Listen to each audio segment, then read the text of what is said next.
அந்த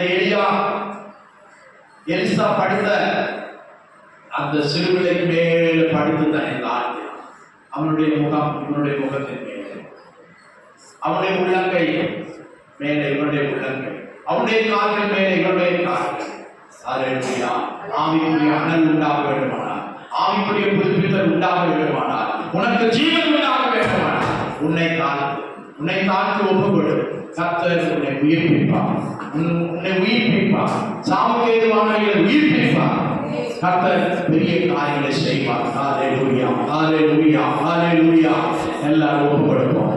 ஒரு நிமிஷம் எழுந்திருந்து கர்த்தரை கரங்களில் தாழ்த்தி ஒப்புக்கொடுப்போம். சாவுக்கு ஏதுவானவர்களை உயிர்ப்பிக்கும் தேவன், ஜீவனை அருளுகிற தேவன், ஜீவனை தருகிறவர், உன்னை உயிர்ப்பிக்கிறவர். அவர் இன்றைக்கும் ஜீவனோடு இருக்கிறார். ஹல்லேலூயா, ஹல்லேலூயா, ஹல்லேலூயா. கர்த்தர் நல்லவராய் நன்மை செய்கிறவராய் இருக்கிறார். ஹல்லேலூயா, ஹல்லேலூயா. எத்தனை பேருக்கு கிடைக்காத பாக்கியத்தை சாக்கியத்தை கர்த்தர் உனக்கு தந்திருக்கிறார். ஹல்லேலூயா. உன்னை உயிர்ப்பித்த தேவன், நீ அநேக ஜீவனை கொடுக்கும்படியாய் கர்த்தர் உன்னை கொண்டு வந்திருக்கிறார். ஹல்லேலூயா, ஹல்லேலூயா, ஹல்லேலூயா. ஸ்தோத்திரம், ஸ்தோத்திரம், ஸ்தோத்திரம், ஸ்தோத்திரம், ஸ்தோத்திரம், ஸ்தோத்திரம், ஸ்தோத்திரம்.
சொர்க்கத்தில் பிரவேசிக்க முடியாது, தேவன் இருக்கிற இடத்தில் பிரவேசிக்க முடியாது என்று கர்த்தர் பேசுகிறார். நம்மை தாழ்த்துவோம். ஏசப்பா நமக்காக ஜீவன் தந்தார், ஜீவனை தந்தார். ஒரே ஒரு வாழ்க்கை, அந்த வாழ்க்கையை நாம் வீணாக்கி விடக்கூடாது. ஏசப்பா வழிகாட்டி இருக்கிறார். நானே வழியும் சத்தியம் ஜீவனமாக இருக்கிறேன், என்னை இல்லாமல் ஒருவரும் பிதாவினிடத்தில் பரலோகத்திற்கு வரமாட்டான் என்று சொல்லப்பட்டிருக்கிற வழியை இந்த வேளையில் நம்மை தாழ்த்துவோம். ஏசப்பா என்னை ஏற்றுக்கொள்ளும். ஒரு சிறுபிள்ளை போல நான் ஒப்புக்கொள்கிறேன், என்னை தாழ்த்துகிறேன் என்று சொல்லுவாங்க. ஹல்லேலூயா. ஒரு வார்த்தை கிரியை செய்யட்டும். எனக்கு ஜீவனை தாரும் ஆண்டவர், எனக்கு ஜீவனை தாரும் ஆண்டவர், உயிர்ப்பிக்கும் வல்லமை என்னில் கிரியை செய்யட்டும் ஆண்டவர். தாழ்த்துவோமா? தாழ்மை உள்ளவருக்கு தேவன் கிருபை அளிக்கிறார். தாழ்மை உள்ளவருக்கு தேவன் கிருபை அளிக்கிறார். ஹalleluya, ஹalleluya, ஹalleluya, ஹalleluya. ஸ்தோத்திரம், ஸ்தோத்திரம், ஸ்தோத்திரம். உள்ளத்திலிருந்து ஒப்புக்கொடுப்போம். ஆண்டவரே, என்னில் வாரும் ஆண்டவரே, என்னை உயிர்ப்பி ஆண்டவரே. மரணத்துக்கு ஏதுவாய் இருக்கிற காரியங்களை உயிர்ப்பி ஆண்டவரே.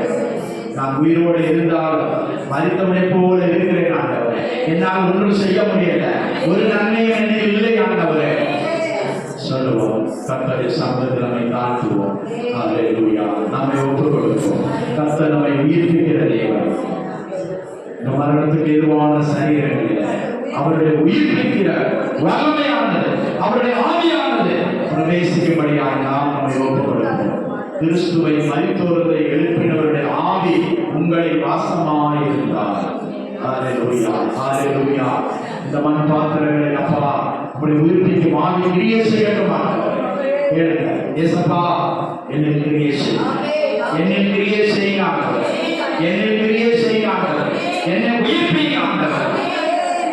சாவுவதற்கு ஏதுவான கிரியையிலிருந்து என்னை உயிர்ப்பிங்க ஆண்டவரே. நித்திய ஜீவனை எனக்கு தாரும் ஆண்டவரே, நித்திய ஜீவனை எனக்கு தாரும் ஆண்டவரே. ஒரு சிறுபிள்ளை போல நாம் தாழ்த்தும் போது கர்த்தர் நமக்கு ஜீவனை தருகிறார். ஹalleluya, ஹalleluya, ஹalleluya, ஹalleluya. ஸ்தோத்திரம், ஸ்தோத்திரம், ஸ்தோத்திரம், ஸ்தோத்திரம், ஸ்தோத்திரம். இன்றைக்கு 2 பேர் புதிதாக வந்திருக்கிறாங்க. கர்த்தர் அவர்களுக்கு கிருபையின் சமாதானத்தை ரட்சிப்பை கொடுக்கிறார். அம்மா முன்னாள் வாங்க. சோத்ரம், சோத்ரம், சோத்ரம், சோத்ரம், சோத்ரம், சோத்ரம். மதிசனுடைய அம்மா அப்பா வந்திருக்காங்க. கர்த்தர் இவர்களை ஆசீர்வதிக்கணும், ரட்சிக்கணும். இவர்கள் அந்த மக்கள், மருமக்கள், பேரப்பிள்ளைகள் எல்லாம் ஆசீர்வதிக்கணும். கர்த்தர் இவர்கள் நேராக கைகளை நீட்டுவோம். கர்த்தர் இவர்களை ஆசீர்வதித்து கர்த்தர் பெரிய காரியங்களை செய்யப்படுகிறார், பெரிய காரியங்களை செய்யப்படுகிறார். கர்த்தர் ஐயாவை பலப்படுத்தணும். போலீஸ் இன்ஸ்பெக்டர் ரிட்டையர்ட் ஆகியிருக்கிறாரு. ஆனால் இப்போ சரீரம் பலவீனமாக இருக்கிறது. நல்ல சுகத்தை கொடுக்கிறார், நல்ல பலனை கொடுக்கிறார். கர்த்தர் உயிர்ப்பிக்கிற வல்லமையானது இவர்கள் கிரியை செய்கிறார். எந்த நோக்கத்திற்காக வந்தால் கர்த்தர் தம்முடைய நோக்கத்தை நிறைவேற்ற ஆசீர்வதிக்க தரப்பட்டது. ஜோமன் ஹalleluya, ஸ்தோத்திரம், ஸ்தோத்திரம், ஸ்தோத்திரம். துதிக்கிற சுவாமி, அப்பாவை துதிக்கிற ஆண்டவரே, ஸ்தோத்திரம். இந்த நோக்கத்தோடு ஆண்டவரே பிள்ளைகளை இந்த இடத்துக்கு ஆண்டவரே இந்த பட்டணத்துக்கு கொண்டு வந்தீங்களோ எங்களுக்கு தெரியாத ஆண்டவரே ஸ்தோத்திர கர்த்தாவே. அப்பாவை ஸ்தோத்திர பிள்ளைகளை குறித்ததான ஒரு அனாதி நோக்கம் உண்டு ஆண்டவரே. அனாதி திட்டம் வச்சிருக்கீங்க ஆண்டவரே, ஸ்தோத்திரிக்கிறோம். ஏசப்பாவை ஸ்தோத்திர விசேஷமாய் இந்த ஆலயத்துக்குள்ள பிள்ளைகளை கொண்டு வந்ததுக்கு ஒரு முகாந்திரம் உண்டு கர்த்தாவே. அப்பா நீங்க சும்மா கொண்டு போனதுக்கு அல்ல ஆண்டவரே. உங்களுடைய பிள்ளைகளை நீர் ஆசீர்வதிக்கிற தேவன் ஆண்டவரே, இவர்களை ரட்சிக்கிற தேவன் ஆண்டவரே, ஸ்தோத்திரிக்கிற ஆண்டவரே. அப்பாவை ஸ்தோத்திரம். இன்றைக்கு ஆண்டவரே உங்களுடைய பிள்ளைகளுக்கு ஒரு ரட்சிப்பின் நாளாய், இன்றைக்கு ஒரு விசேஷித்த நாளாய் கர்த்தர் பிள்ளைகளை மாற்றுவீராக ஆண்டவரே. அப்பாவை ஸ்தோத்திரிக்கிற ஆண்டவரே. தகப்பனாருக்கு நல்ல ஒரு பலனை கர்த்தர் கொடுப்பீராக. காலில் இருக்கிற அந்த வலி வேதனைகள் சரீரத்திலே ஒரு சுகத்தை கர்த்தர் கட்டளிடும்படியாய் ஜெபிக்கிறோம். தாயாரை பலப்படுத்துங்க. விசுவாசத்திலே இன்னும் ஆண்டவரே அவர்கள் கொடுத்த விசுவாசம் ஆண்டவரே இந்த ஏசப்பாவை குறித்ததான ஒரு நம்பிக்கை உண்டு ஆண்டவரே. அந்த நம்பிக்கை இவர்களை இன்றைக்கு தொடட்டும் ஆண்டவரே. ஹalleluya, ஸ்தோத்திரிக்கிறோம் ஆண்டவரே. ஆண்டவரே உமக்கு ஸ்தோத்திரம். ஒரு சொர்க்க பாக்கியத்தை இந்த பிள்ளைகள் இந்த நாளிலே பெற்று அனுபவிக்கட்டும் ஆண்டவரே, ஸ்தோத்திரம் ஆண்டவரே. ஒரு முகாந்திரம் இல்லாமல் இந்த இடத்துக்கு அவர்களை இன்றைக்கு கொண்டு வரல ஆண்டவரே. அப்பாவை ஸ்தோத்திரம் ஆண்டவரே. இந்த ஆலயத்துக்குள்ளே கால் வைத்தவுடைய பிள்ளைகள் ஒரு அற்புத விடுதலையும் சுகத்தையும் ரட்சிப்பையும் சுதந்திரிக்கட்டும் ஆண்டவரே. இந்த ஆத்துமா உம்முடையது ஆண்டவரே. இந்த ஆத்துமா விலையேறப்பட்டது கர்த்தாவே. கர்த்தர் இந்த பிள்ளைகளை இந்த நாளிலே தொட்டதுக்காய் ஸ்தோத்திரம் ஆண்டவரே. பிள்ளைகளை ஆசீர்வதித்ததுக்காய்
பிரதர் ஆஸ்பத்திரியில் வந்திருக்கிறாரு. 2 தடவை ஆஸ்பத்திரிக்கு போயிட்டு கர்த்தர் கொண்டு வந்திருக்கிறார். கர்த்தருடைய கை கால்களை பலப்படுத்த உயிர்ப்பிக்கிறார். எல்லாரும் கைகளை நீட்டுங்க. ஹalleluya ஹalleluya ஹalleluya. என்ன அடைந்திருந்தார், இருதயத்தில் அடைந்திருந்தார், என்ன விளைவிருந்தார், கர்த்தர் ஒரு புதுவரனை கொடுக்கிறார். புதுவரனை கொடுக்கிறார். கல்யாணம் ஜோவனுக்கு கல்யாணம்